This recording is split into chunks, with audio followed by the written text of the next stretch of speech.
புதுச்சேரியில் ரவுடிகளின் சொத்துக்கள் குறித்து கணக்கெடுக்கப்படுவதாகவும் அவை பறிமுதல் செய்யப்படும் எனவும் முதல்வர் நாராயணசாமி தெரிவித்துள்ளார். தீபாவளி பண்டிகையொட்டி அனைத்து குடும்ப அட்டைகளுக்கும் 2 கிலோ இலவச சர்க்கரை வழங்கும் திட்டத்தை முதல்வர் நாராயணசாமி இன்று தொடங்கி வைத்தார். பின்னர் செய்தியாளர்களிடம் பேசிய அவர், புதுச்சேரியில் காவல்துறை சுதந்திரமாக செயல்படுவதாகவும் புதுச்சேரியில் ரவுடிசம் குறைந்து வருகிறது என்றும் குறிப்பிட்டார். புதுச்சேரியில் உள்ள ரவுடிகளின் சொத்துக்கள் குறித்து கணக்கெடுப்பு நடத்தப்படுவதாகவும் விரைவில் அவை பறிமுதல் செய்யப்படும் என்றும் முதல்வர் நாராயணசாமி தெரிவித்தார்.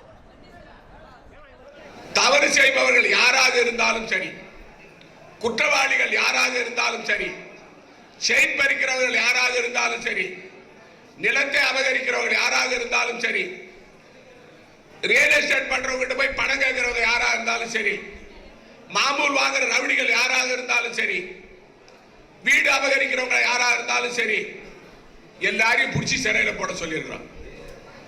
அது மட்டும் இல்லாம இந்த ரவுடிகளுடைய சொத்து கணக்கு எடுக்க சொல்லி இருக்கிறோம். முறைகேடா சம்பாதித்த, மிரட்டி சம்பாதித்த சொத்தை அபகரிக்கணும் என்ற திட்டத்தில் நடவடிக்கை எடுக்கிறோம்.